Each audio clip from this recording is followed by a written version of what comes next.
Veja no ICL Notícias, segunda edição. Largou a mão de Bolsonaro. Houve um planejamento de golpe, mas nunca teve o golpe efetivamente. Valdemar Costa Neto admite plano de golpe e diz que decisão do Supremo deve ser respeitada. O Supremo decidiu, nós temos que respeitar. Anistia em banho-maria.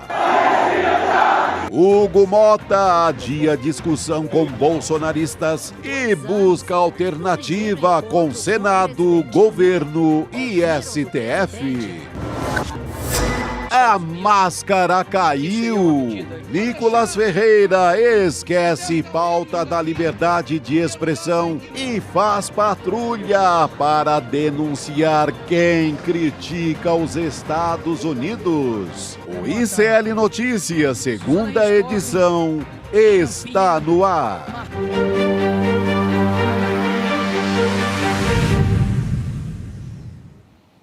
Olá, boa tarde. Seja muito bem-vindo, seja muito bem-vinda. O ICL Notícias, segunda edição, está no ar. Estamos começando mais uma semana ao vivo nos canais do Instituto Conhecimento Liberta. Eduardo Moreira, boa tarde para você que nos assiste pelo canal da Voz Trabalhadora ou nos ouve pela web rádio São João de Quixadá, no Ceará, também na Rádio Cultural na região da cidade de Torres, no Rio Grande do Sul.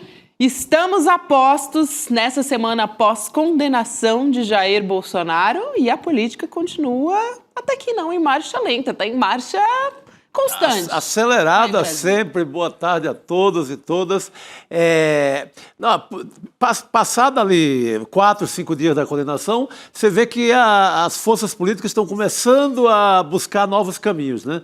Eu acho que Bolsonaro está ficando na poeira da estrada e na poeira da história também. Você vê movimentos como a desistência hoje do Tarcísio de Freitas, governador de São Paulo, de correr para Brasília para seguir na luta da anistia, já deu adeus. Você pega a extrema-direita brasileira discutindo casos de militantes de fora do Brasil.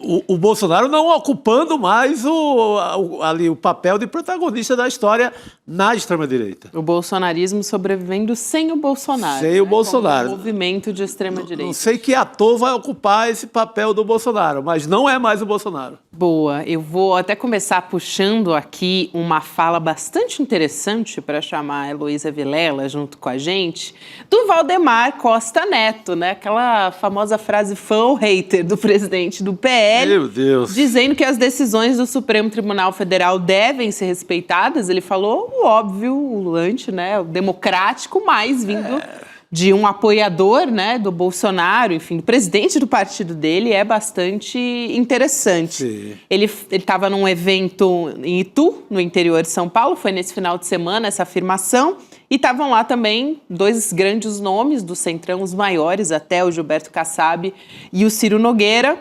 Deu tempo da condenação do Jair Bolsonaro esfriar, assim, ficar morna. O Valdemar Costa Neto já chegou com essa. Já saiu. Vamos ouvir, Chico. Mas a turma ficou revoltada, braba com ele. Ficou mesmo. Bora ver. O grande problema é o seguinte: o Supremo decidiu, nós temos que respeitar. Mas o Supremo só está fazendo isso porque tem apoio do governo. O governo está do lado dele. O Lula está do lado deles. Então esse é o grande problema que nós enfrentamos. Porque o Supremo tem, na minha opinião, exagerado em todas essas questões. Mas eles têm o apoio do governo. Isso é que mata a gente. Nós vamos ter que chegar no poder o ano que vem, conseguir maioria, Senado e Câmara, e você pode ter certeza que nós vamos conseguir. Nós vamos mudar esse quadro. Os americanos, o Trump não vai perder essa guerra. Heloísa Vilela, boa tarde para você. Pô, o cara faz uma confusão toda, depois apela pro Trump. Achei que ele ia resolver aqui no Brasil. Ah, sim. Essa parte a gente já espera um pouco mais. Boa tarde para quem? Essa é a pergunta, né? Boa tarde para quem? É engraçado como o vento muda as coisas na política, às vezes, super rápido, né? Muito. A gente ficou quanto tempo aqui penando com essa coisa dos bolsonaristas e agora parece que tem uma virada. Vamos ver o que vai acontecer aqui no Congresso, né? Na Câmara dos Deputados tem um embate aí importante com essa história da anistia e é, ao mesmo tempo, uma chance ímpar para o presidente da Câmara se posicionar e se livrar de uma conta que ele deve estar tentando pagar até hoje, porque ele foi eleito, afinal de contas, com todos os radicais do PL, mas também com toda a bancada do PT. Então ele prometeu coisas opostas para cada grupo. E agora, me parece que se ele tiver a coragem necessária e a estratégia política necessária, ele pode isolar esse grupo mais radical do PL, que é o pessoal que quer uma anistia de qualquer jeito para projetos futuros de golpe, inclusive. Então ele pode isolar esse pessoal, que é o pessoal que tomou conta da mesa dele, que sentou na cadeira dele, que impossibilitou de entrar no Congresso, né? Então ele pode isolar esse pessoal dizendo, não, essa anistia aí desse jeito que eles estão querendo, não vou botar para votar de jeito nenhum. E, com isso, costurar um outro projeto qualquer que facilite a vida de quem teve uma pena mais alta, porque, no fim das contas, gente, vocês sabem quantas pessoas são? Isso o ministro Alexandre de Moraes fez questão de falar durante o julgamento. Sabe quantas pessoas estão presas hoje com sentenças altas, tipo a Débora do Batom, 17 anos, 15 anos? 54 de mais de 1.000 julgados e condenados. Então é tão pouca gente que não faz a menor diferença essa altura do campeonato, você dá uma redução de pena, deixar eles irem para casa mais cedo. O que importa é você não anistiar e não facilitar a vida de quem pode se organizar e preparar outro golpe. Essas pessoas que estavam lá no 8 de janeiro não têm capacidade organizacional, não têm armas, não têm acesso, elas não podem se juntar e planejar uma tomada do poder como os generais podem, os tenentes-coronéis, né, o próprio Bolsonaro, a turma dele. Esses, sim, são os que idealizaram, os que organizaram, os que tinham as condições, e para esses não pode ter refresco. Agora, essa luta vai ser retomada, estaremos dia a dia no Congresso Nacional, observando os fatos, né, porque a luta lá parece ser muito interessante. É verdade. Elô e Chico, acho que a gente ainda não tem o tamanho da consequência que são os políticos que ficaram de fora do golpe, né? Na denúncia da PGR, o Valdemar Costa Neto, por exemplo, chegou a ser indiciado pela Polícia Federal e depois não apareceu na denúncia da PGR, né? Apareceu lá no começo. Mas vai ter uma consequência isso, o né, Valdemar está num lucro enorme, né? O próprio Valdemar que disse que houve sim um planejamento de golpe e tal, mas está num lucro enorme, porque o Gonê esquece dele na hora H da anotar a denúncia. Aliás, você falou dessa fala, né? Parece que é quase um ato falho, né? Parece que ele deixou escapar que teve planejamento do golpe, aí ele diz, não, mas não configura crime. Tem essa fala dele também pra gente transmitir e voltar a conversar. Vamos nessa. Houve um planejamento de golpe, mas nunca teve o golpe efetivamente. No Brasil, a lei diz o seguinte: se você planejar um assassinato, planejou tudo, mas não fez nada, não tentou, não é crime. O golpe não foi crime. O grande problema nosso é que teve aquela bagunça no 8 de janeiro e o Supremo diz que aquilo foi golpe. Olha só que absurdo. Camarada com um pedaço de pau, um bando de pé de chinelo quebrando lá na frente. Eles classificam, falam que aquilo é golpe. Só se ele estava fora do Brasil no julgamento semana passada. Né? Não, e ele ainda esculhamba a base dele, né? Que estava lá na quebradeira. Pelo amor de Deus. Gente, Exatamente. O golpe, a tentativa de golpe é que é o crime. Exato. E foi, temos que lembrar que foi posto em andamento. A parte a tentativa de envenenamento do Lula, partiu outra turma para assassinar o Alexandre de Moraes, todo mundo foi para campo, Quiles Preto, todo mundo preparadinho para o golpe. Ele acaba confirmando, na verdade, porque o crime é a intenção, o crime é a tentativa de golpe. Claro, senão a gente nem estaria aqui, né, Elô? E eu acho...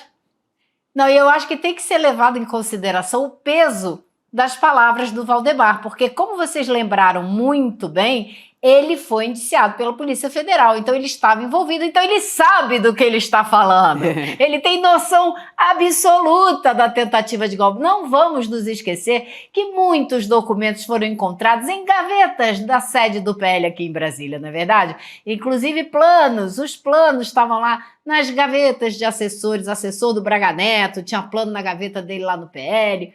Então, se o Valdemar foi indiciado e está dizendo que houve plano, não precisa ninguém mais duvidar, houve plano mesmo. E plano é golpe.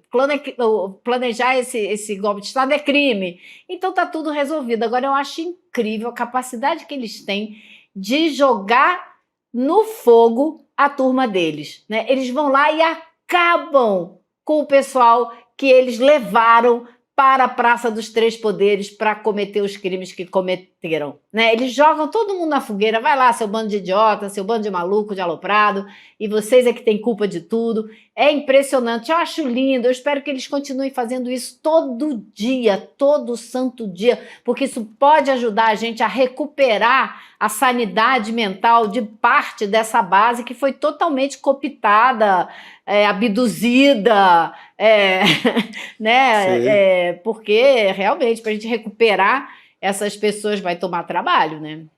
A ação é essa mesmo, foram abduzidos.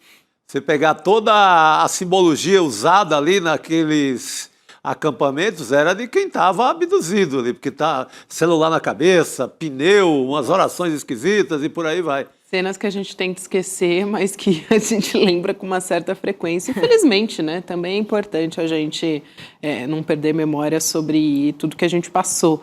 E o interessante, Elo, é que o Jair Bolsonaro, apesar dessa fala no final de semana, ele está querendo encontros semanais. Ele fez uma série de pedidos de visitas para o Alexandre de Moraes, né, no STF. Entre essas visitas está o Valdemar Costa Neto, só que com um adendo de que é visita semanal. Quer dizer, é curioso, né, Chico? Mas é o Valdemar que paga, na hora H, o Valdemar que assina o boleto que ele recebe. Salário. O Pix cai também. O Pix que ele recebe da gente, que é dinheiro público, de fundo partidário. Então, depende da assinatura do Valdemar.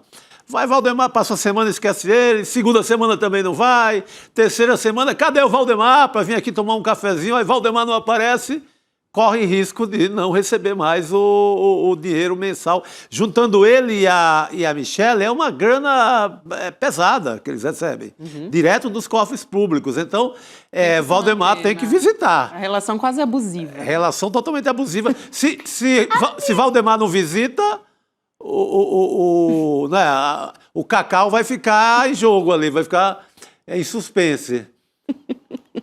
Agora, minha pergunta é, pode isso? Uma pessoa que está em prisão domiciliar, né?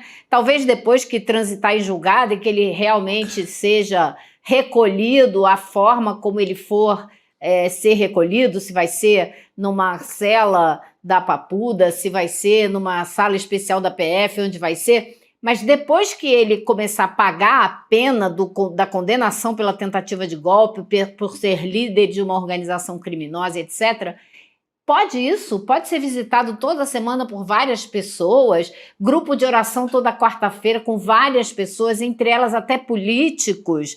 Eu tenho a impressão que isso vai acabar no momento em que ele tiver... Aliás, essas visitas todas que ele pediu ainda estão sendo analisadas no STF. Até o último minuto antes da gente entrar no ar, não tinha uma resposta ainda do STF a respeito dessas visitas, da regularidade, quem pode ir, quem não pode. Eu acho difícil que seja autorizada a visita regular de figuras políticas. Por que a justiça permitiria que esse condenado que tentou um golpe, com outro que diz que realmente teve um planejamento, só que não foi levado a cabo, se reunir toda semana? Se fosse o ministro do Supremo, não permitiria. Não faz sentido. Mas eu acho que só quando o trânsito está em julgado, até o último recurso, Elô, é que deve ser cortado tudo, inclusive essa mesada que ele recebe dos contribuintes do país, né? Eu acho que uma vez condenado,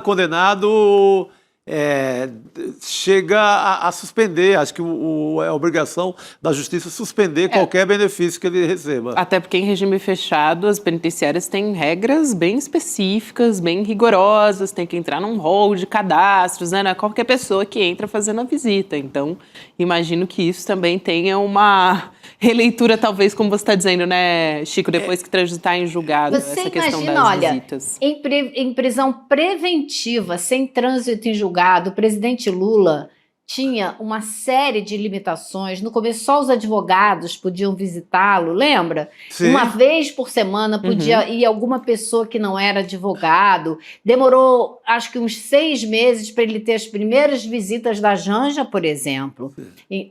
4 a 6 meses, eu não me lembro agora, eu li isso essa semana, eu esqueci da data exata, mas acho que foram 6 meses. Então, sabe, por quê, né?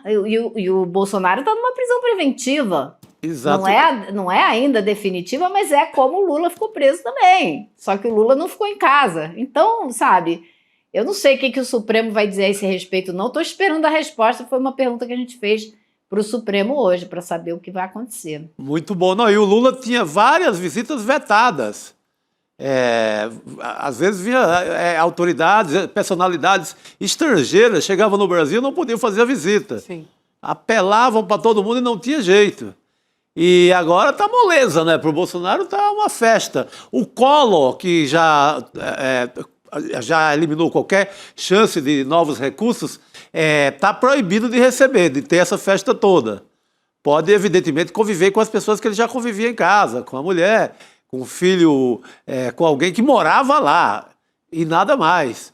E o Bolsonaro ainda está, né, beneficiado com essa farra toda de políticos. Todo dia só falta fazer um churrasco. Se é que não está fazendo, né, Chico? Exato. Falando nisso, quem já visitou, né, o ex-presidente Jair Bolsonaro nessa prisão domiciliar e também que quer fazer novas visitas é o governador de São Paulo, né, o Tarcísio de Freitas, que tinha agenda em Brasília hoje, só que a gente vem falando sobre isso, né, Elô e Chico também. O Tarcísio, ele observou aquela história da sanção dos Estados Unidos. De primeira ele apoiou, falou, não, é isso mesmo, Donald Trump. Depois ele viu que ia pegar mal, ele voltou atrás, tentou entrar ali para intermediar, né, conversar com a embaixada dos Estados Unidos, tudo, apesar de estar passando por cima do Itamaraty, ficou preocupado. Então ele vai dançando conforme a música, né? Ele tinha conversa com integrantes ali do Congresso Nacional, na verdade de grupos bolsonaristas, né, mais extremistas que querem a impunidade, a anistia no caso, só que aí ele cancelou essa viagem, tem compromisso só no Palácio dos Bandeirantes mesmo, então ficou aqui em São Paulo e não apresentou motivo nenhum para não ir também para Brasília, mas tá muito claro, né? Poxa, hoje era o dia dele esquentar, dele reesquentar essa ideia do que eles chamam de anistia, esse perdão aí. Essa ausência dele é a grande notícia do dia. Ele foge e não vai, não dá explicação e não vai. Ele também não deu explicação sobre o posicionamento dele em relação às tarifas do Trump. É como ele continuasse de chapéuzinho vermelho do MAGA, chapéu vermelho do Trump. Ele não tirou ainda esse boné. Ele não fez nada pelos empresários de São Paulo, pelo povo de São Paulo. Ele não fez nada por quem está sendo prejudicado por essas tarifas. É a posição dele até agora.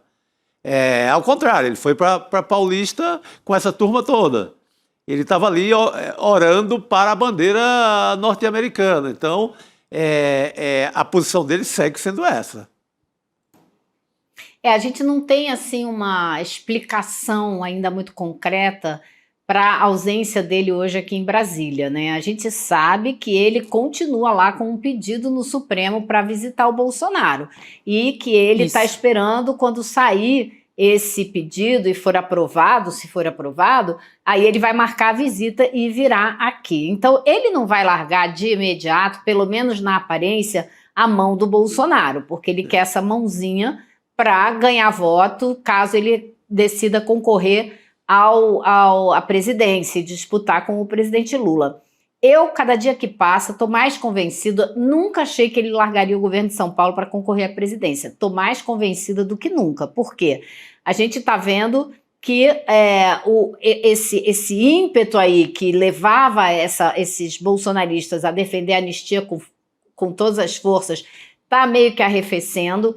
As pesquisas estão dando passo, não é estrondosa mudança, mas é uma mudança consistente, favorecendo o presidente Lula cada vez mais, cada pesquisa que sai.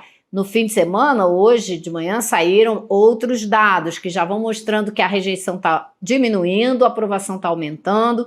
Então, eu acho muito difícil o Tarcísio largar o governo de São Paulo, onde ele tem uma garantia, muita chance de se reeleger, para mergulhar nessa aventura de uma possível derrota para o presidente Lula.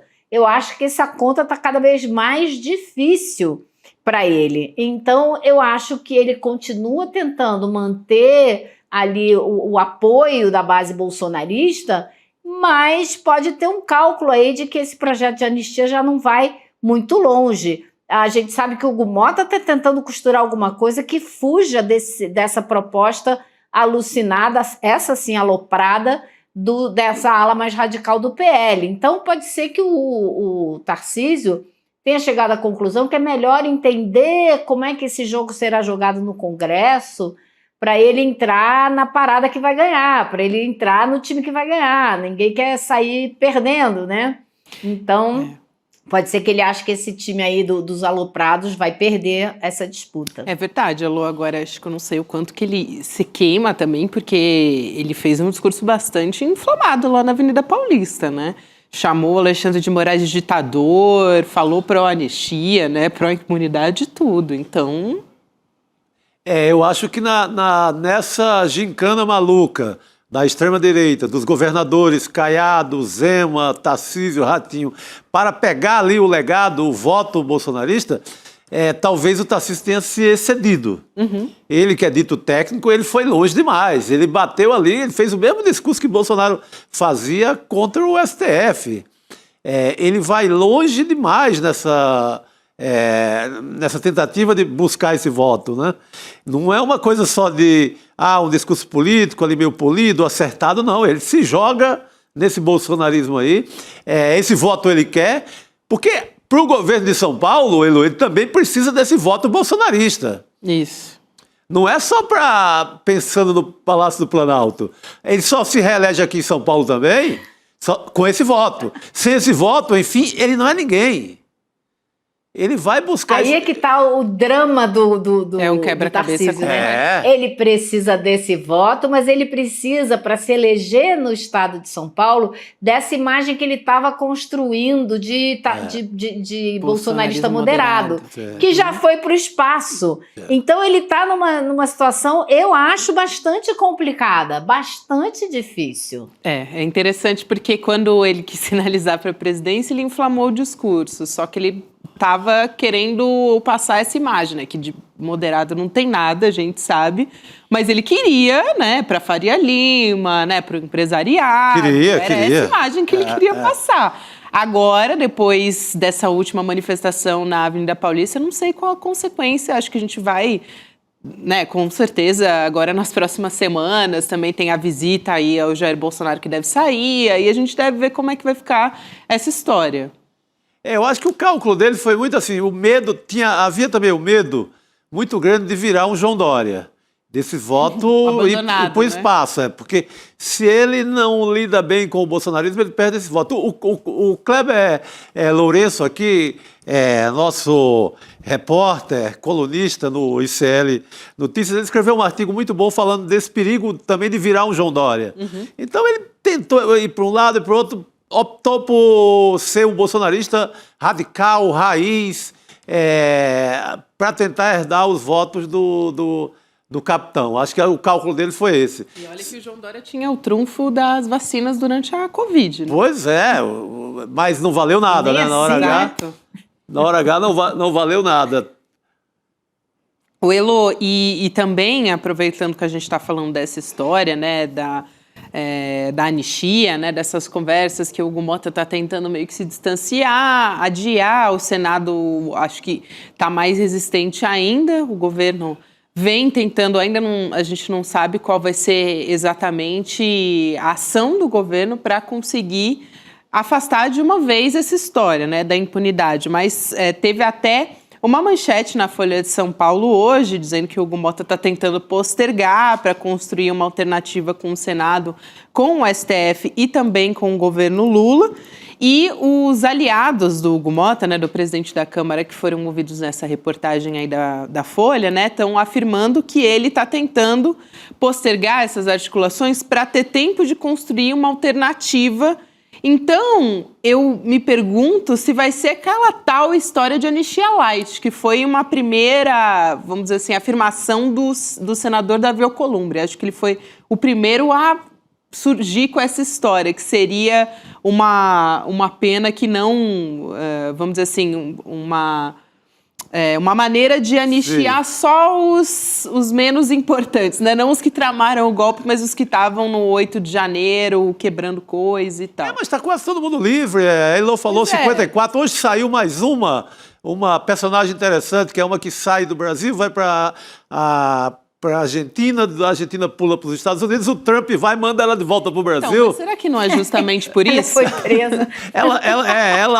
Ela assim, ama perdidamente o Bolsonaro, a extrema-direita, aí ela é deportada pela extrema-direita dos Estados Unidos. Cai aqui, voltou para a cana, o Alexandre de Moraes acabou de liberar também. Tem pouca gente na cadeia. Então são 53, né, Chico? São 53, caiu mais uma. Então qualquer ideia dessa anistia para essa turma é uma enganação.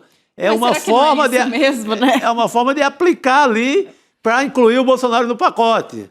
Ou se não inclui o Bolsonaro... Não, Chico... Não, eu creio que nem... Eu acho que é uma...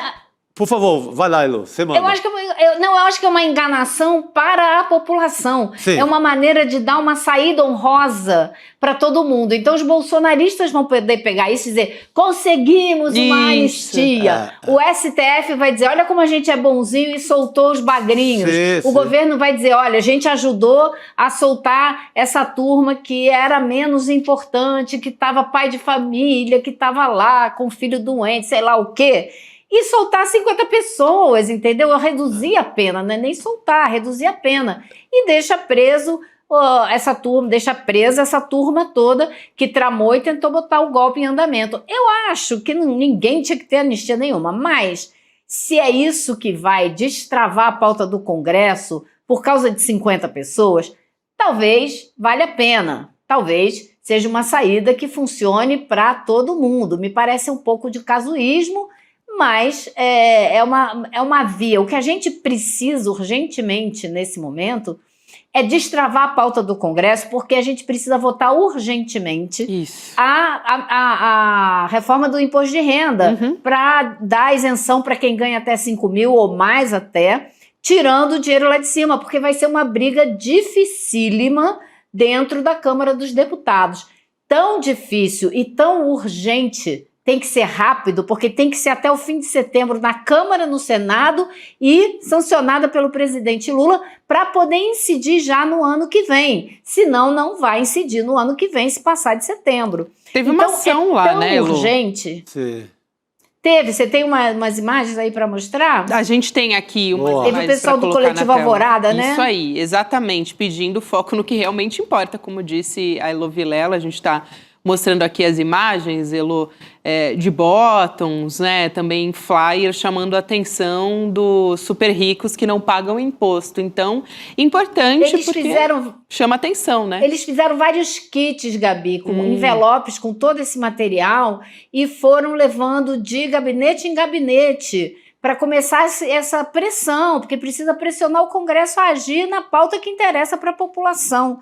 E é tão urgente, que hoje o senador Renan Calheiros anunciou que amanhã de manhã ele vai dar entrada, ele vai começar lá na Comissão de Assuntos Econômicos, ele é o presidente da Comissão de Assuntos Econômicos do Senado, ele vai pegar uma proposta que já existe lá de imposto de renda do senador Eduardo Braga, que é de 2019, e usar, como me disse um assessor dele, de barriga de aluguel. Vai pegar essa proposta que está lá, vai colocar o projeto do governo dentro e vai fazer ela andar. E aí ele aprova na Comissão de Assuntos Econômicos, manda para a CCJ, onde tem lá o Otto Alencar, que com certeza já está sabendo da manobra, já está conversado, para ele aprovar, aí vai para o plenário do Senado. O Senado aprova e manda para a Câmara. Se a Câmara continuar demorando a agir, o Senado vai tomar o protagonismo. E o mais engraçado, que a gente não pode esquecer,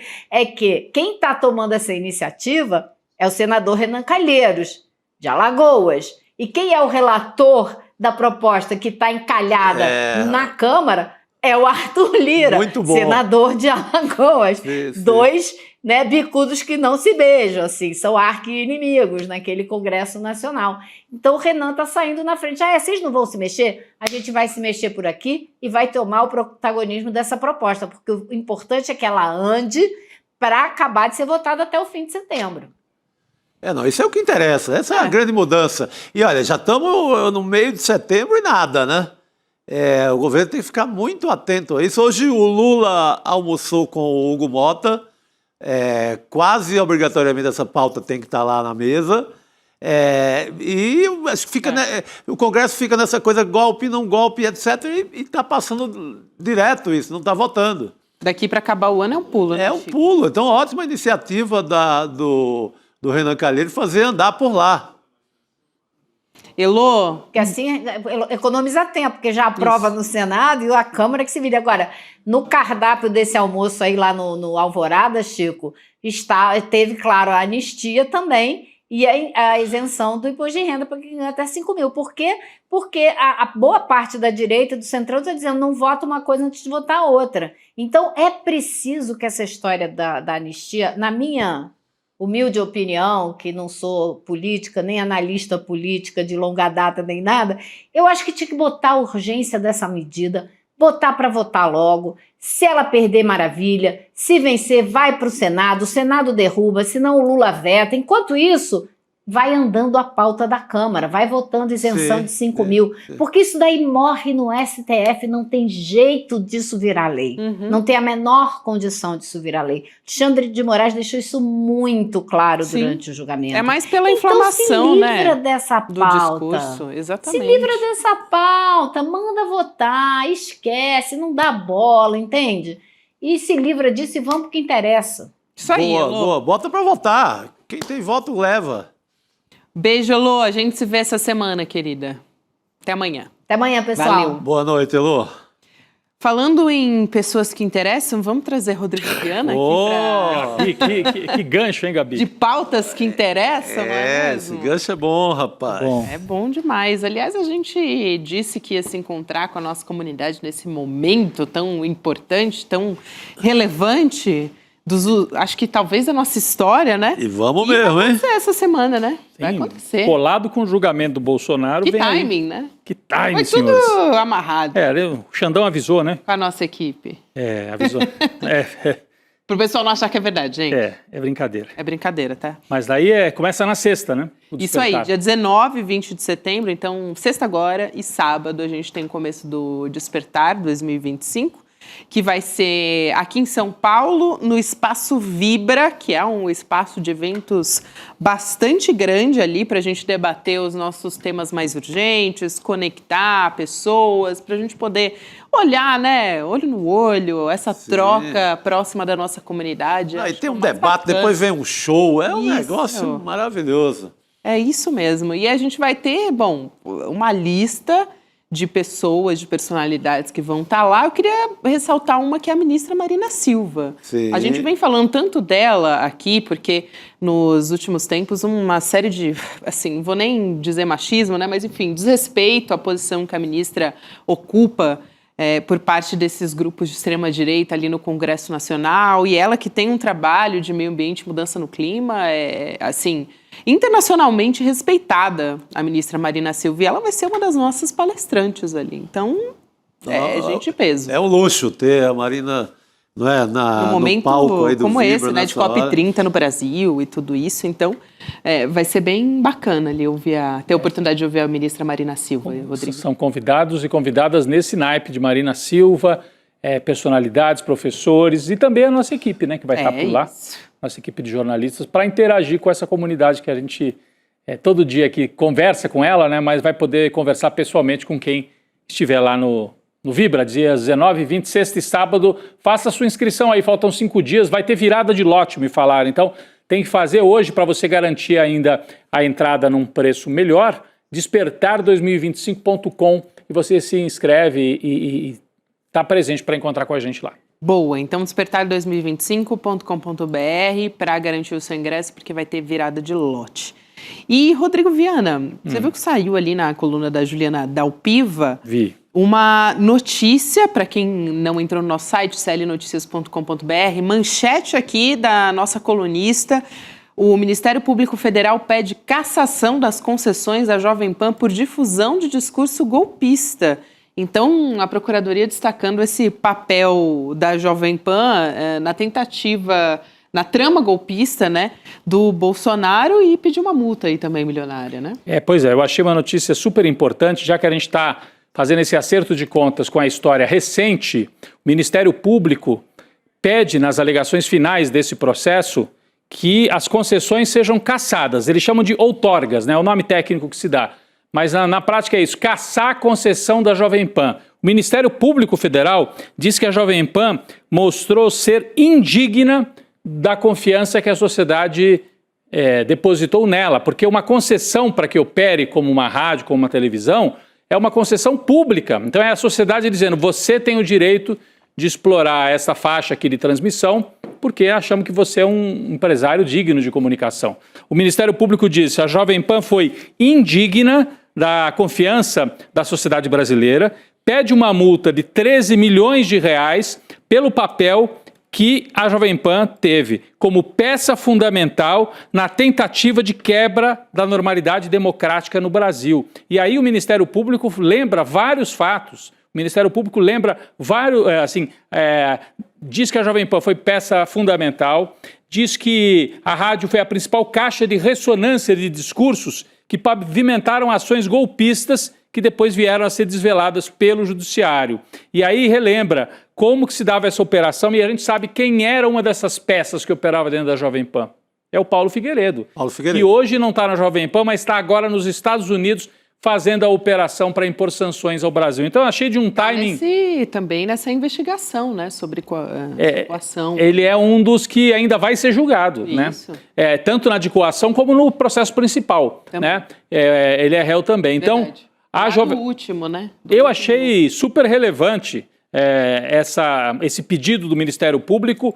Gente, não é muito comum isso no Brasil, mas o timing está perfeito. Você está condenando os responsáveis, os comandantes do golpe, e tem que também condenar de alguma forma, tem que sancionar aqueles que ajudaram a disseminar a mentira e quase levaram o Brasil a uma nova ditadura. É porque o papel do Paulo Figueiredo, por exemplo, no microfone da Jovem Pan, é muito forte no golpe. Ele, por exemplo, ele atordoou a vida de famílias de militares graduados em Brasília, insuflando a entrar no bonde golpista. Alguns militares que estavam ali meio indeciso, vai, não vai na onda do Bolsonaro, ele tocava o terror com essas famílias, ameaçando as famílias. Aquela operação de chamar de generais melancia e tal, ele ajudou a fazer. Ele tocava ameaça a filhos de militares, era uma coisa muito pesada que ele fazia. Usando o microfone de rádio. Eu estava procurando aqui, desculpa só, Chico, complementando. Por favor. O Ministério vê 4 eixos de ilegalidades nas ações da Jovem Pan. A rádio errou ao minar a confiança dos processos democráticos, ao incitar a desobediência à legislação, à justiça e a incitar a indisciplina das Forças Armadas, que é esse ponto aí que você está falando. Exatamente. Então, é um papel de subversão da ordem democrática exercido por esta rádio, que é antiquíssima em São Paulo, mas teve esse papel de porta-voz da extrema-direita golpista nesse período aí de 2022. É uma opção maluca, né, na comunicação da Jovem Pan, que era uma rádio de tradição em São Paulo, com muitos serviços legais prestados à população. De repente ela vira um instrumento ali de golpe, de tentativa de golpe de Estado. Ela estava dentro do aparelho do golpe. É diferente de você noticiar uma opinião.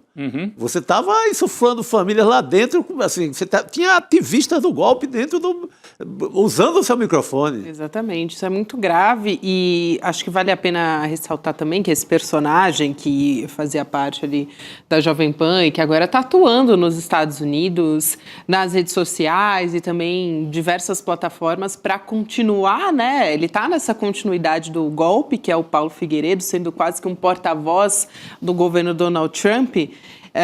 Já que a gente está falando dele, eu queria puxar aqui também essa afirmação do Marco Rubio, né, secretário de Estado dos Estados Unidos, dizendo que essas novas sanções vão ser implementadas contra o Brasil como uma resposta ao julgamento do Jair Bolsonaro. E também é uma articulação cuja responsabilidade é do Eduardo Bolsonaro e do Paulo Figueiredo. Eles estão lá para isso, né? Essa declaração foi dada em entrevista à Fox News. E, de acordo com o Marco Rubio, o anúncio vai acontecer na próxima semana. Então, na próxima semana, a gente deve ter notícia de quais vão ser essas sanções dos Estados Unidos contra o Brasil. Vamos chamar o Jamil Chad para nos ajudar a entender melhor essa história. Já era esperado, né, Jamil? Boa noite para você. Boa noite. Boa noite a todos. Olha, já era esperado, mas a declaração do Rubio hoje ela foi muito importante, porque ela, em primeiro lugar, colocou uma data. O que é que vai acontecer, Gabi, na semana que vem? Pois é. Assembleia Geral da ONU. Isso. Com o Lula em Nova York e os ministros, aqueles que conseguiram visto, porque o Padilha até agora não conseguiu visto, os ministros brasileiros em Nova York. O ano passado, só para a gente colocar no contexto, Gabi, quem esteve com o presidente Lula em Nova York foi o Barroso, né? Ele era um dos membros da delegação brasileira, inclusive fez discurso, deu entrevistas, etc., circulou pela ONU. Ou seja, estamos aí numa situação extremamente delicada, com a própria delegação brasileira nos Estados Unidos, eventualmente sendo alvo de algum tipo de sanção. Obviamente, o presidente Lula vai desembarcar em Nova York, é o primeiro a falar na Assembleia Geral da ONU e, como nós já sabemos, ele vai falar do quê? De soberania. Ele vai colocar esse tema absolutamente no centro do debate. Ele é o primeiro a falar. Não é porque o Brasil é o mais escutado, é basicamente pela ordem, que depois de décadas sendo dessa forma, foi consolidada assim, o Brasil é o primeiro a falar com a casa cheia, né? Então, obviamente, a mensagem de Lula vai ecoar, vai ter, obviamente, uma repercussão. O segundo a falar, Donald Trump. Então, o duelo diplomático vai acontecer, não há nenhum tipo de dúvida, seja por conta das medidas que o Marco Rubio vai anunciar, seja justamente por esse encontro, eu não diria cara a cara, mas um encontro no mesmo púlpito, com uma diferença talvez de 15 minutos entre um e outro. Inclusive tem uma história muito curiosa, Gabi, para você subir aquele púlpito da ONU, tem uma salinha onde as delegações e o presidente espera justamente para subir. Nessa salinha é a mesma que o próximo orador fica ali esperando para um sair e o outro, então, entra. Então, é a mesma sala onde estará Lula e Trump.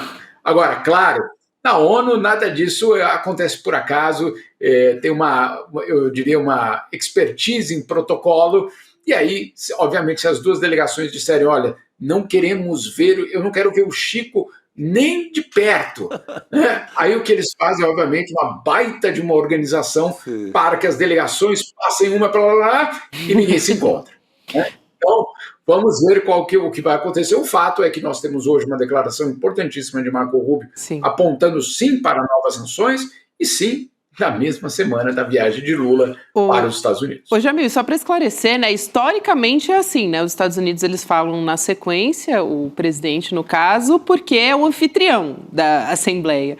Então, o Brasil tem também esse papel histórico, o Jamil estava explicando aqui, né, enfim, por um reconhecimento de um papel desempenhado por um brasileiro.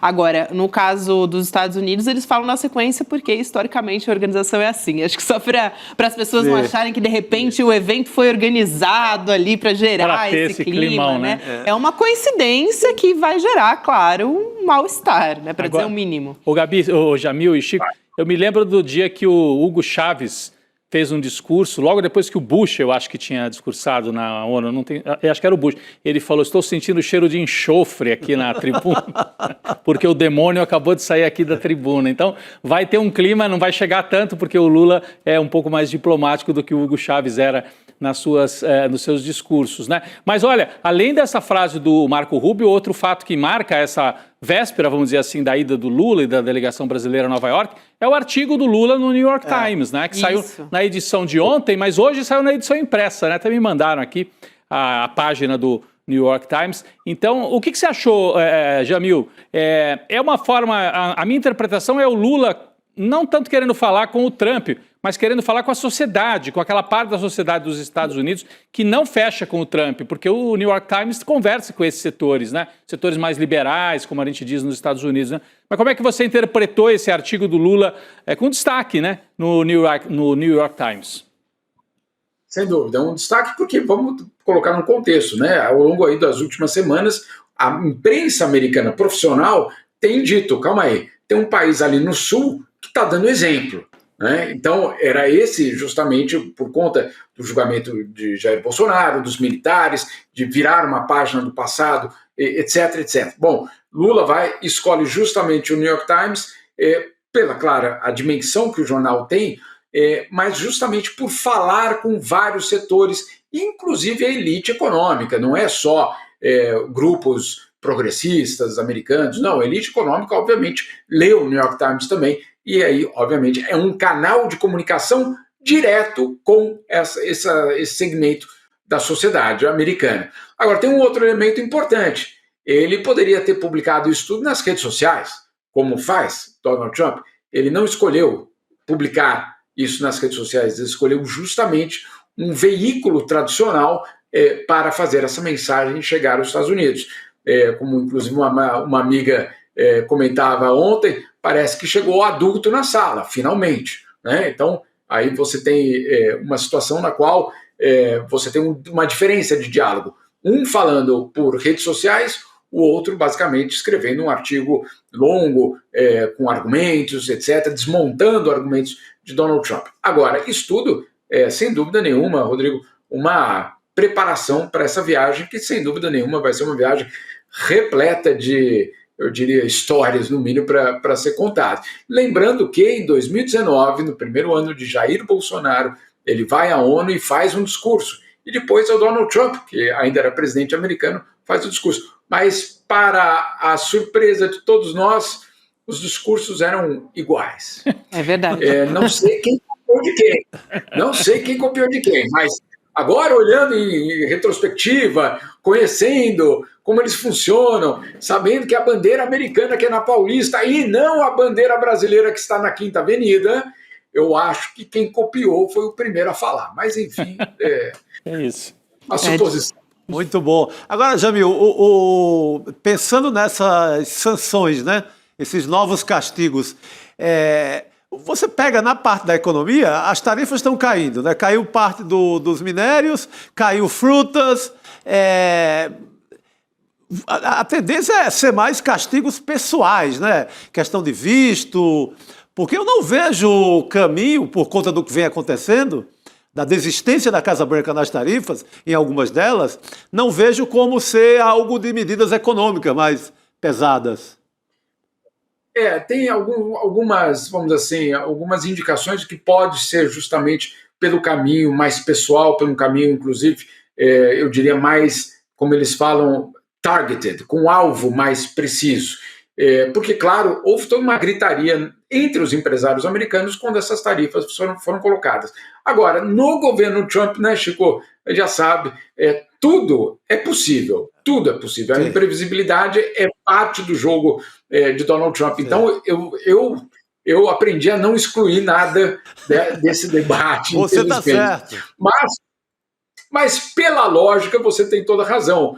Pela lógica, eles talvez iriam por um caminho muito mais, por exemplo, os parentes de Alexandre de Moraes, novos ministros, Carmen Lúcia, o Flávio Dino, enfim, ampliar esse leque de pessoas afetadas pela Lei Magnitsky, por exemplo. Então, pode ir nesse caminho.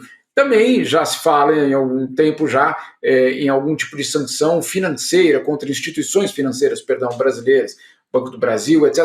Aí seria, obviamente, algo muito, eu diria, até impactante, porque, claro, imagine só uma sanção contra uma instituição dessa, que financia e dá créditos para exportação, afetar toda a exportação brasileira, não só para os Estados Unidos, para qualquer lugar do mundo. Então, obviamente, tem um impacto econômico gigantesco. Aí vai depender eu diria, dos cálculos da Casa Branca. Eles sabem, ninguém ali é tolo. Todos sabem que até agora essa guerra tem tido um efeito positivo para Lula, não negativo. Então, resta saber se eles acham que eles vão puxar a corda até estourar para ver aonde chegam. O fato é que, claro, vamos ter uma semana extremamente tensa, sem dúvida nenhuma. Eu queria puxar aqui um assunto voltado também para o Brasil, Jamil, mas o Nicolas Ferreira, da extrema-direita, ele tem puxado muitos assuntos internacionais para continuar nesse movimento bolsonarista, né? Por exemplo, a crise no Nepal, também o assassinato do Charlie Kirk. E uma outra coisa que ele está fazendo agora é que ele está numa campanha ali de patrulhar as pessoas nas redes sociais. Então, todo mundo que se manifesta no X, seja pela condenação do Jair Bolsonaro ou de alguma maneira, algum assunto relacionado aos Estados Unidos, a uma crítica, na verdade, ele tem tentado, de alguma maneira, colocar essas pessoas na fogueira. Então, promove campanha pela demissão dessas pessoas, né, para conseguir a cassação Gabi, do visto. até no caso dos jornalistas esportivos, Certezas, ele está dizendo, né? você não vai cobrir a Copa do próximo ano nos Estados Unidos porque o Trump vai sancioná-lo. Então, as ameaças são desse tamanho. É o Vai dedo cancelar duro. o visto do Pedro Certeza. É o dedo A gente duro, tem o a dedo duro imagem. clássico, né? Vamos chamar aqui a imagem Vamos. que a gente tem aqui, né, na verdade, das redes sociais do Pedro Certezas aqui xingando Donald Trump, né, e tal. E aí, na parte de cima, que tem ali a réplica do Nicolas Ferreira, ele está dando um RT no que disse o Pedro Certeza. Depois ele diz, seria uma pena ele não poder ir para a Copa do Mundo. Quer dizer, uma exatamente espécie isso, né? ali de X9, porque ele ainda marca a embaixada dos Estados Unidos. E né? o Pedro, ele é da área esportiva, aí, é um botafoguense clássico. Dizem que tem coisas que só acontecem com o Botafogo, né?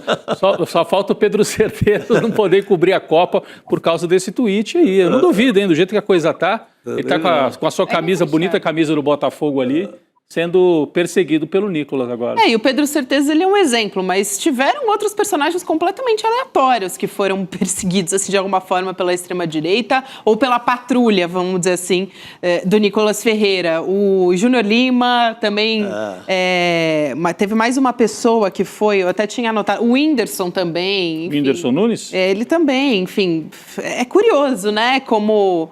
O Felipe Neto também passou por isso. Então, eles defendem tanto a liberdade de expressão, né? Mas eles estão patrulhando críticas ao governo dos Estados Unidos e ao Trump, o que é um contrassenso, no mínimo, né? Dedo duro, safado, né? Safado. Assim, parece um moleque mesmo, um negócio impressionante. Sem vergonha. Fala, Jamil. Mas é uma estratégia mais ampla da extrema-direita brasileira, que é de provar, eu sou mais trumpista que qualquer um. Parece que tem uma corrida aí, uma competição desenfreada, Rodrigo, para ver quem é que recebe o prêmio do maior trumpista brasileiro. Né? Tem aqueles que estão nos Estados Unidos, que estão na liderança, tem os que estão no Brasil que devem estar morrendo de inveja e estão tentando ser mais, trumpista do que o próprio rei. E aí a gente vê coisas como essa. Também teve o Geyer, o deputado federal por Goiás, sugerindo então a deportação do Wagner Moura, também que mora nos Estados Unidos, porque afinal de contas ele fez declarações contra o governo Trump na BBC, né, um veículo de comunicação ultra radical, aparentemente, né, Rodrigo, a BBC. O que a gente descobre é que, obviamente, o discurso de que eu defendo a liberdade de expressão é uma enorme mentira. Eles são a representação da fraude desse argumento. Cada vez que eles vão lá e censuram, assediam, acharcam ou chantageiam qualquer uma dessas pessoas, o que eles estão atacando, no fundo, é a liberdade de expressão, sim. Então, aquela história de que eles lutam pela liberdade de expressão, não. Eles lutam pela liberdade de mentir, de difundir ódio e de difundir desinformação. É isso que eles querem garantir a liberdade. Não é a liberdade do debate, não é a liberdade... Porque a liberdade de expressão, ela tem limites, não sou eu que estou dizendo, é o direito internacional que estabelece que sim, você pode ter limites sempre que aquelas tuas palavras, aqueles teus atos levem, por exemplo, à difusão do ódio. Vou dar um exemplo, porque o Rodrigo acabou de dar o exemplo da Jovem Pan, né, dessa denúncia contra a Jovem Pan. Absolutamente, eu diria, dentro de um contexto muito importante, que é, obviamente, a tentativa de golpe no Brasil. Há 30 anos, foi uma rádio em Ruanda que justamente liderou um movimento de ódio para transformar o vizinho num alvo legítimo, caso, eventualmente, a gente necessite entrar em guerra. Era, obviamente, o conflito entre os Tutsis e os Hutus. Obviamente, não estamos falando aqui de Brasil, estamos falando de um genocídio, mas o genocídio não começou na primeira machadada. O genocídio começou com uma rádio difundindo ódio contra a outra população do mesmo país. Ou seja, e no final, essa rádio e os seus integrantes, inclusive os radialistas, inclusive o editor-chefe, foram condenados pelo Tribunal Internacional que julgou os crimes de Ruanda. Foram condenados por crimes contra a humanidade. Uma rádio condenada por isso é extremamente revelador de que, sim, existem limites para a liberdade de expressão, sem dúvida nenhuma. Jovem Pan de Ruanda. Era a Jovem Pan de Ruanda. Galera. Impressionante isso. E o Jâmio estava citando, acho que vale a pena a gente mostrar aqui também, o Gustavo Gayer fazendo a patrulha ali com o Wagner Moura, né, dizendo, esse cara está morando nos Estados Unidos. A gente vai colocar aqui na tela o que ele diz na rede social, o Gustavo Gayer. Esse cara está morando nos Estados Unidos e continua apoiando o Alexandre de Moraes, atacando o Trump e dizendo que os Estados Unidos agora são uma ditadura. Acho que vale a pena dar uma olhadinha nesse extremista. E aí eles marcam ali, ele marca, né, faz uma menção ao Marco Rubio e também ao Christopher Landau, né, que é o vice-secretário.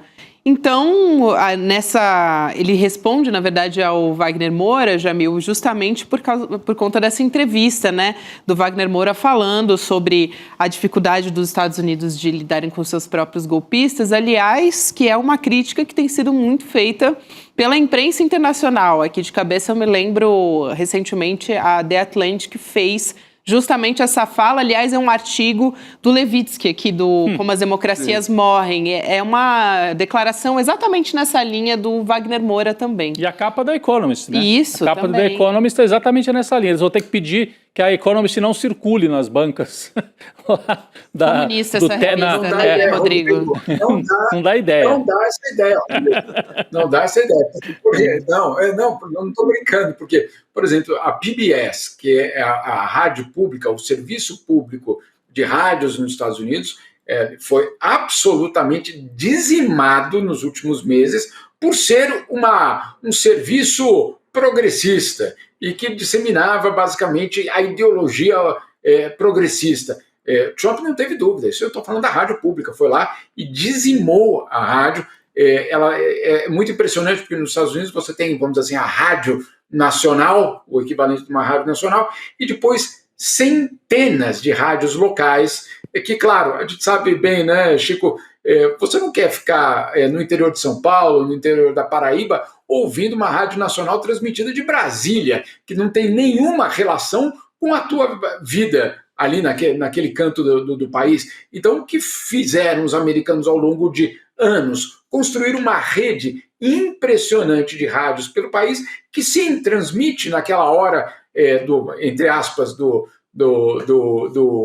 N2, né? Aí tudo bem, é notícia nacional, mas o resto da programação, uma programação local, com música local, com música, eu diria, até de músicos locais, mas notícias também locais. O que fez Trump? Acabou com tudo isso. Foram mais de 500 rádios fechadas só neste ano. só neste ano desde que Trump entrou. Então, Rodrigo, essa tua ideia não traduz em inglês, não, porque vai ter gente que vai achar que é uma boa ideia. Essa revista comunista, The Economist, é uma perigosa tabloide comunista. Partido Comunista Chinês. Impressionante, Rodrigo. Jamil, obrigado por hoje. A gente se vê ao longo dessa semana, querido. Até a próxima. Obrigado. Com certeza. Bom dia para vocês todos aí. Boa noite. Valeu, boa noite.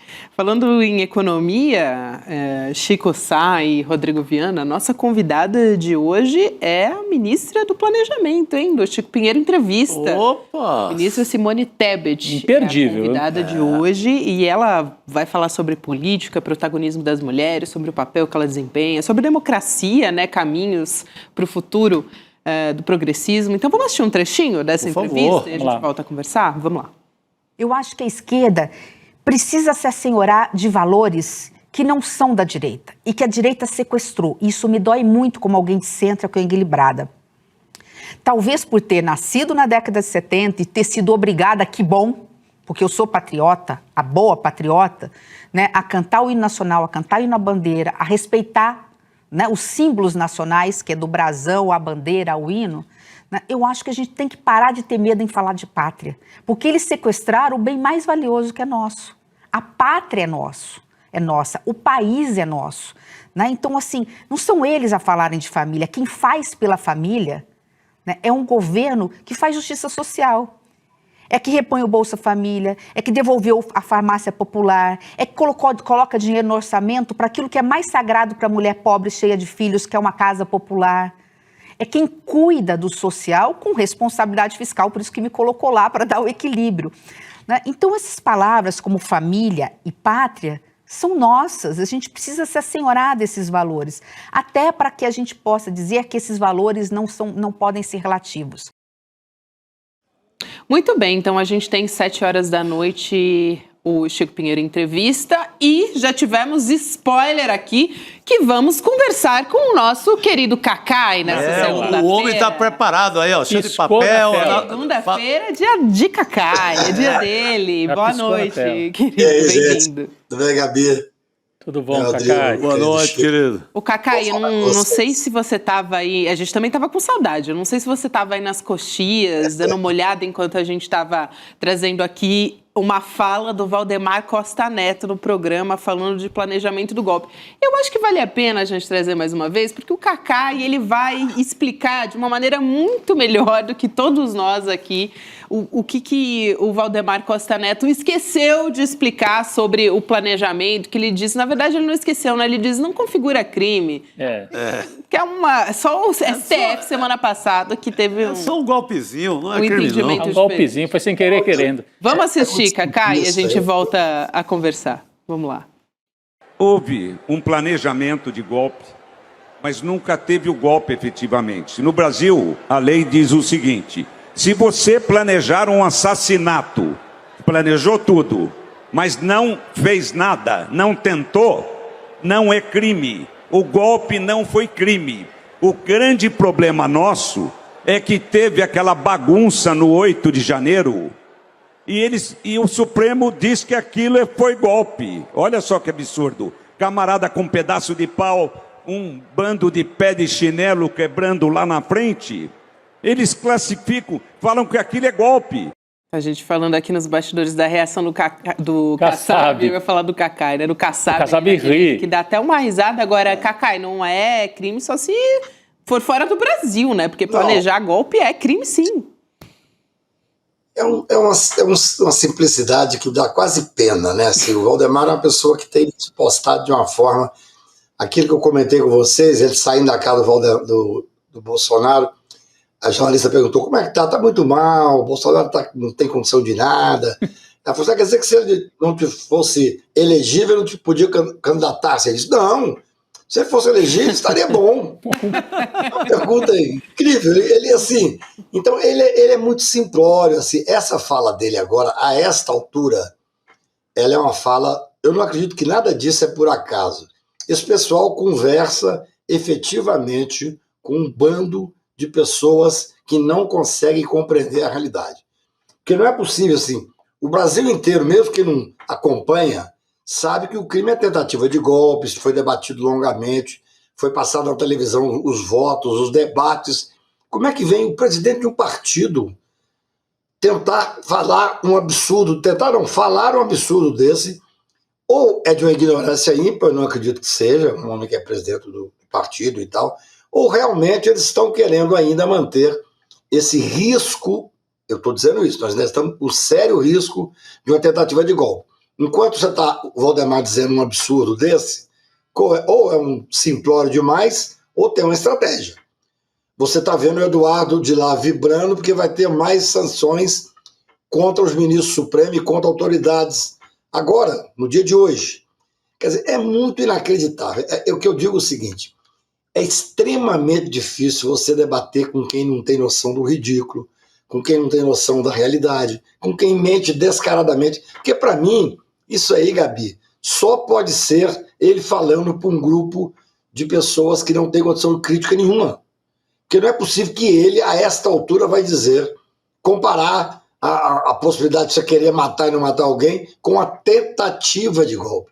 Agora, o bom disso tudo, é que o Bolsonaro também é um indigente intelectual como ele, é que cada um deles, vem reconhecendo ao longo dos últimos tempos, dos últimos dias, que houve sim a tentativa de golpe. É incrível.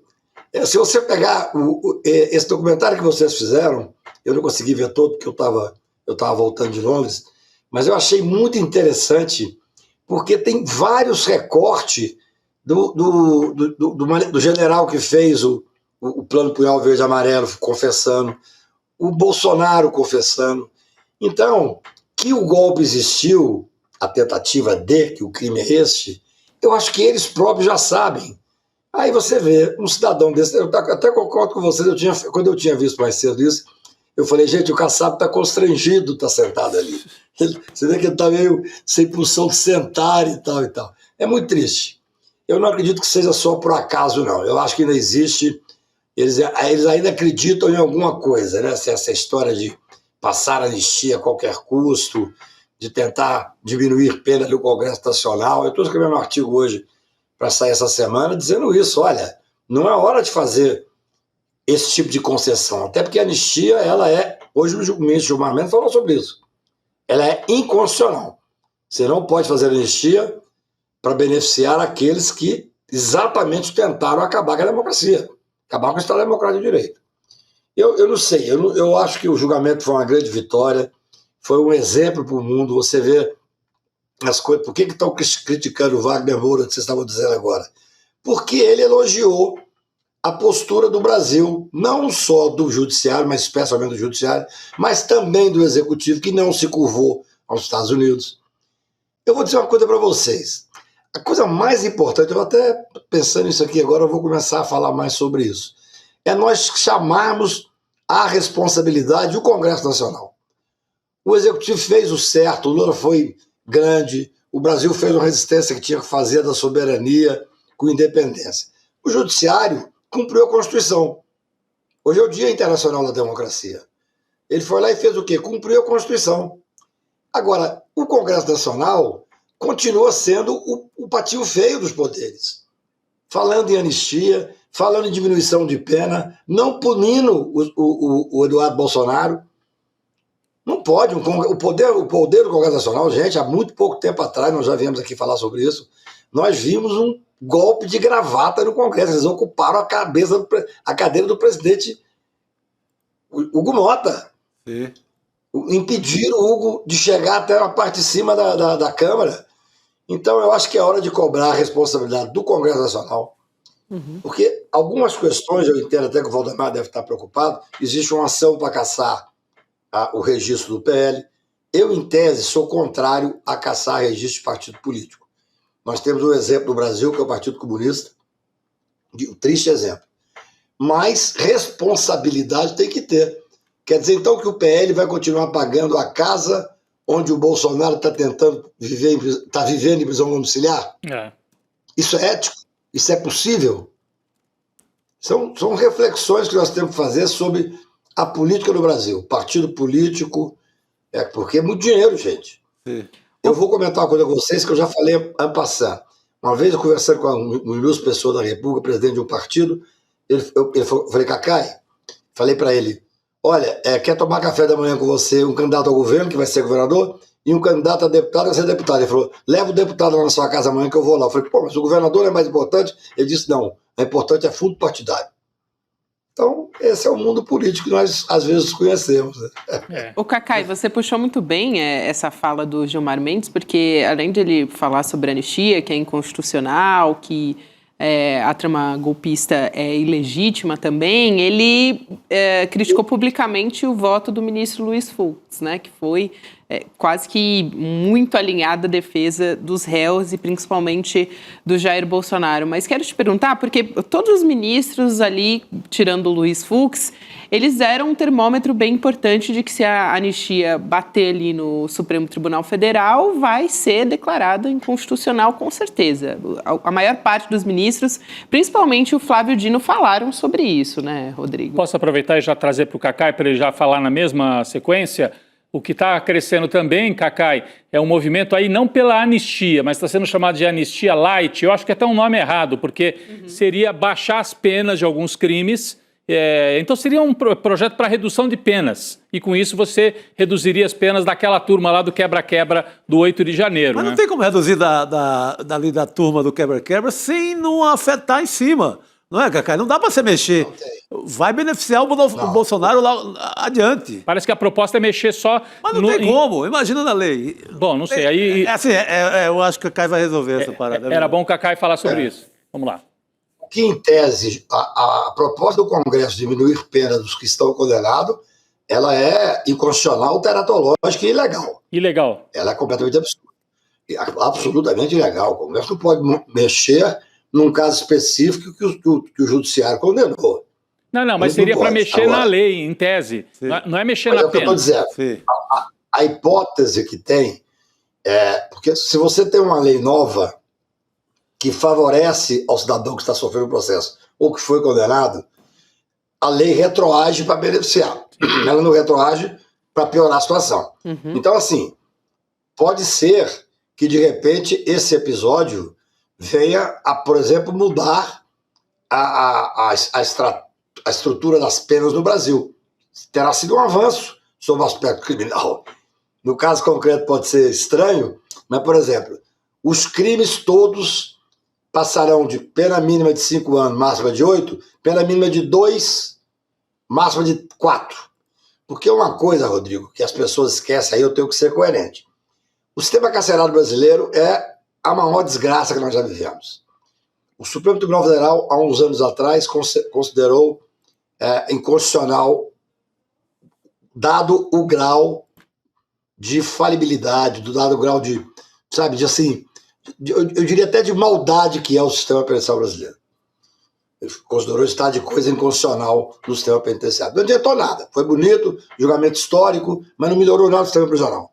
Então nós temos que tirar as pessoas da cadeia.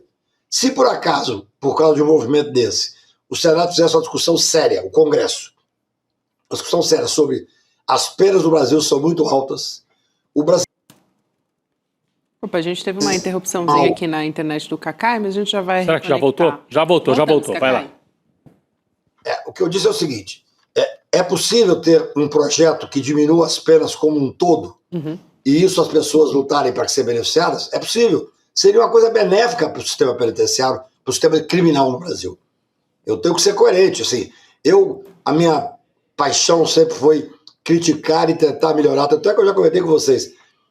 Quando aconteceu isso aí, os direitistas começaram a concordar com as minhas críticas à comida ruim, ao excesso de gente nas celas, à superpopulação carcerária, tudo isso. Agora, evidentemente, isso não pode ser feito em cima de um caso concreto, porque não funciona, política criminal não funciona assim. É o que eu digo assim, a única coisa que poderia ser positiva para o Brasil, além, evidentemente, do exemplo que o Judiciário está dando, que o Executivo está dando, e repito, o Congresso tem que se dar o respeito. Seria interessantíssimo, já até falei sobre isso, até passando com vocês aqui, se agora nós trouxéssemos uma discussão com esse sistema carcerário, com 800 mil presos, sem culpa formada, mais de 500 mil. Por isso é que eu briguei lá atrás pela ADC da presunção de inocência. Será que não é hora de nós discutirmos uma racionalização maior nas penas, nos tipos de crime? Porque o Brasil funciona assim. Você tem um crime que ocupa as manchetes de jornal, imediatamente vai ter um jornalista, um deputado, que vai apresentar uma proposta de aumentar a pena. É assim que funciona. Eu me lembro que eu advoguei para a Carolina Dickmann, que foi uma coisa que parou o Brasil sob certos aspectos na época, Sim. e imediatamente passou a lei Carolina Dickmann. Sim. Quer dizer, eu sou contrário a isso, você não pode legislar numa ocasião. Porém, a forma jurídica, que foi essa a observação que você fez, Rodrigo, que poderia sim beneficiar, Chico, seria um projeto geral, não para o caso tal qual, que isso é absurdo, não existe, Sim. é ilegal. Seria assim, olha, a partir de agora, tal crime, a pena mínima é 1 ano. Mas isso não significa que a pena já colocada, que a pena automaticamente a pessoa vai ser beneficiada. Mas há uma discussão jurídica que é interessante. Entendi. Que quando há uma modificação, pode retroagir para beneficiar. Felizmente, é assim que funciona. Agora, a pergunta da Gabi, desculpa, Gabi. Então vamos deixar de lado essa que é a mudança das penas. Sim. A outra proposta dos bolsonaristas, que é a anistia mesmo, pura e simples para todo mundo, essa não passa, né? Se aprovar na Câmara, vai ser barrada logo à frente, né? Eu digo mais, hein? Essa é de uma irresponsabilidade. De uma irresponsabilidade aqui. Deu para Já entender. o Cacai volta É de uma junto irresponsabilidade. com a gente. Voltou. Cacai. De uma irresponsabilidade. Saiu de novo. É a responsabilidade que a Câmara vai criar um problema institucional. Porque o Poder Judiciário é um poder inerte. Mas, se provocado, ele tem que falar. Sim. Ele tem que decidir. Os ministros, inclusive o ministro Fux, tem uma gravação que passou em vários canais um dia antes do julgamento, começar o julgamento, em que o Fux falava que a anistia era inconstitucional. Quer dizer, se bem que isso não vale muito, porque ele falou muitas coisas, ele condenou pessoas, 400 tantas pessoas, e depois ele mudou o voto dele. Mas assim, a minha preocupação maior é o Congresso sabendo que o Supremo vai decretar a inconstitucionalidade, ainda assim ousa fazer essa anistia. Se fizer, nós estaremos frente a uma crise institucional gravíssima. Porque, mais uma vez, vão dizer que o Supremo está interferindo, que o Supremo está indo além do que deve. Não. O Supremo tem que dizer a última palavra. O Supremo tem o direito de errar por último. Essa é uma frase comum entre nós advogados. E, sem dúvida, que pelo menos 8 dos ministros entendem que é inconstitucional. E é inconstitucional. É claramente inconstitucional. Isso é importante, né? Porque a gente tem esses movimentos, vamos dizer assim, acontecendo no Congresso Nacional. No fim das contas, parece mais que para inflamar a base do que qualquer outra coisa, né? A Luísa Vilela estava falando aqui. O importante é votar os projetos que estão ali, que são de interesse da população. Então, no fim das contas, vai cair no STF. Foi isso que a Elô argumentou. Se passar mesmo no Congresso, vai cair no STF, vai ser declarado melhor deixar votar.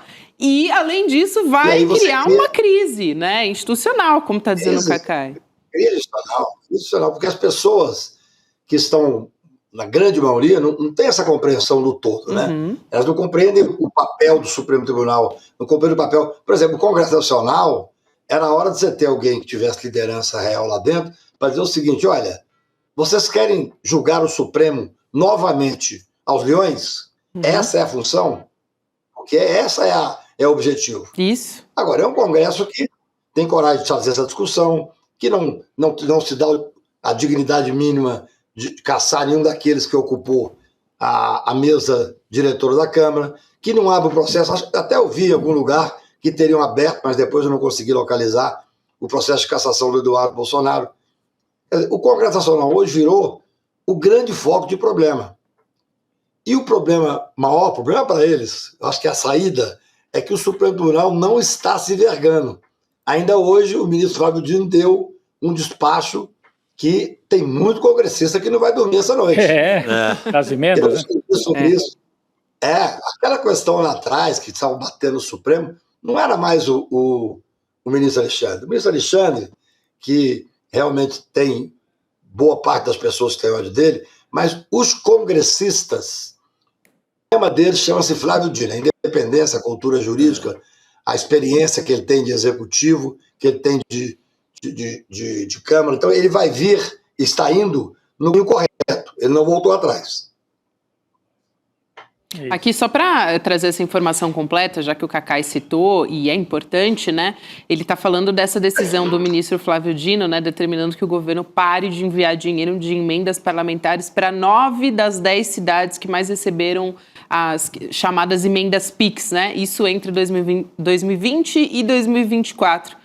Então, a gente tem essa reportagem no nosso site também. As emendas PIX são aquelas que são uma forma, né, de o governo mandar dinheiro direto para os estados e para as cidades também. E aí não tem obrigação de dizer quem é o político que pediu o repasse ou como é que esse dinheiro foi gasto. Então, por isso que o Cacai está falando que tem muito político aí que, né, vai tirar o sono dessas pessoas. Agora, Cacai, uma pergunta que tem sido muito feita... Pela metade, claro. Eu Gabi conserta. Não, mas tá ótimo. Não, imagina, eu achei que você ia complementar, Cacai. Tá perfeito, tá perfeito. Não, eu não sabia de tudo isso, é legal. Boa, Cacai. Tem uma pergunta aqui que está aparecendo muito no nosso chat e que acho super importante da gente trazer aqui para a sua análise, que é quando o Jair Bolsonaro deve entrar para um regime fechado, conforme determina a pena. Porque a gente tem a apresentação aí das, vamos dizer assim... dos recursos da defesa do Bolsonaro e também dos demais réus a partir de agora. Tem esse prazo que é bastante curto, nessa semana já tem que apresentar. E aí a gente tem, depois que transitar em julgado, efetivamente o Jair Bolsonaro indo para uma prisão em regime fechado, conforme decidiu o Supremo Tribunal Federal. Como é que isso deve acontecer? Também tem muita gente falando, tem que ser em condições, né? Ele é um ex-presidente, mas também é alguém que é líder de uma organização criminosa, conforme decidiu o Supremo, isso tem características específicas. Então a gente quer te ouvir quando e em quais condições também. Olha, tecnicamente falando, esse acordo deve ser publicado logo. Uhum. Eu hoje, por coincidência, tentei obter cópia dos votos, só o ministro Fux que já liberou o voto dele, pelo menos até no meio da tarde. Mas deve estar sendo preparado apenas correções aqui e ali, porque antigamente os acordos demoravam, que passavam por revisão. Hoje está tudo pronto. Uhum. Publicando o acordo, a defesa tem 5 dias para apresentar embargo de declaração. Uhum. Como foi um único voto absolutório, eles não têm direito a embargos infringentes. Isso, que é o que poderia mudar o curso do processo de fato, que poderia mudar o curso do processo. Uhum. É isso. O embargo de declaração, ele serve para tirar obscuridade, omissão ou contradição. Uhum. Ele não muda, em regra, o resultado do julgamento. Ele tem 5 dias, eles vão apresentar, claro que vão apresentar, faz parte da ampla defesa, e o Supremo julga isso em 10 dias. A próxima sessão vai julgar. Publicado o acordo dos embargos, ou seja, nós estamos falando em coisas de começo de outubro. Aí teve uma decisão, no caso do senador Luiz Estevo, em que o Toffoli, o ministro Toffoli era o relator, que teve um terceiro embargo de declaração, e o Toffoli levou o plenário e disse, gente, porque o advogado, ele está no papel dele, ele faz 10 embargos, porque ele não ser preso. Mas o Supremo, nesse julgamento, entende embargos que são procrastinatórios, que não traz nada de novo, que é só para levar para frente, esses embargos não são cabíveis, e aí decreta o trânsito em julgado. Então, assim, dentro de uma regra, no meados de outubro já está decretando o trânsito em julgado. Decretou o trânsito em julgado, eles vão ser recolhidos à cadeia. É só a gente lembrar o seguinte, o Collor de Mello era presidente da República tanto quanto o Bolsonaro. Quando foi transitado em julgado no plenário, ele foi recolhido à penitenciária lá em Maceió. O Bolsonaro vai ter uma outra discussão, que é a questão da patente, se ele teria direito a uma prisão militar. Eu entendo que o Supremo deveria ter enfrentado isso. Acho que o Supremo já tinha ido longe demais, não quis fazer enfrentamento mais. A ministra Elizabeth, presidente do STM, no dia da posse dela, eu que detesto posse, fui, porque achei o máximo a mulher tomar posse no STM, ela me convidou, fiquei super feliz, e conversei lá com alguns ministros, e eles me disseram que eles é que vão julgar a perda da patente, de todos. Então, transitou em julgado, eles podem decretar a perda da patente. Aí não tem mais aonde ir. É prisão simples. Simples assim. Vai para Papuda, não vai ficar numa cela com 20 pessoas, 30, como fica o cidadão comum. Até deveria ficar, para as pessoas poderem levar a sério a falência do sistema penitenciário. Mas eles matam. O cidadão desse chegar lá, ele é morto. Então, vai para regime fechado nas penitenciárias. O doutor Braga Neto tem o direito de ficar perto dos filhos, da família, vai para Bangu, vai para o Rio de Janeiro. E eu penso que dentro de uma normalidade, no meados de outubro, final de outubro, transitou em julgado já para efeito de cumprimento. Aí a discussão que vai se dar é, os generais, por exemplo, 2 lá já perderam os cargos. Estes irão para Papuda assim que terminar o julgamento. No dia lá, o Supremo já decretou a perda de cargo. Os militares terão essa discussão, que é uma discussão jurídica. Sim. Eles têm direito, não é nem uma cela de Estado-Maior, não. Condenado, transitado e julgado, eles têm direito a serem recolhidos num estabelecimento militar. Eu conversei com um militar de alto coturno agora, eu estava fora do Brasil, mas me ligou para perguntar uma coisa, e ele disse, Cacai, há uma má vontade enorme de acolher tantos generais, almirantes e ex-presidente da República dentro do Exército. Isso é uma coisa ruim, porque não é a instituição que está sendo julgada. Vocês notaram que o Alexandre falou isso, a Carmen falou isso. Nós não estamos julgando a instituição. Sim. Óbvio que não. Então, dentro de uma normalidade, no meados de outubro, terá transitado em julgado, final de outubro, e aí poderão sim ser recolhidos ao regime fechado. Excelente, Cacai. Mais didático do que isso, impossível. Sempre maravilhoso te receber às segundas-feiras, querido. Muito obrigada. Um abraço. Obrigado. Obrigado, querido. Alegria enorme. Abraço para vocês. Até a próxima, Cacai. Muito que bem. Vamos assistir Chico Pinheiro em entrevista? Simone Tebet vem aí. Simone Tebet Muito vem. Chega bom. de falar de general golpista. Vamos ouvir uma mulher civil. centro, não é de esquerda, mas é uma mulher que ficou com a democracia na hora H. Né? Tá do lado Importante. progressista. É isso. Vamos nessa. Então, amanhã a gente está de volta a partir das 7 horas da manhã. Boa noite para todo mundo, pessoal. Valeu, Até. pessoal. Salve! Eu sou Chico Pinheiro, estou aqui com uma novidade que me enche de orgulho. Importante, a revista digital, revista Liberta. É um espaço novo de jornalismo com profundidade, coragem e compromisso com a verdade, para quem não aceita mais ver as coisas pela superfície. Na revista Liberta, toda semana, você vai encontrar análises críticas sobre política, cultura, atualidades e os grandes temas de nosso tempo. Artigos exclusivos, escritos por um time de peso que pensa o Brasil e os tempos em que vivemos com independência. Faça a sua assinatura agora mesmo acessando icl.com.br/revista. E atenção, se você já é aluno de algum curso do ICL, tem desconto exclusivo para entrar com a gente nessa jornada. E venha com a gente, a informação de verdade é a base da liberdade. Revista Liberta, ICL em profundidade. Só o conhecimento liberta.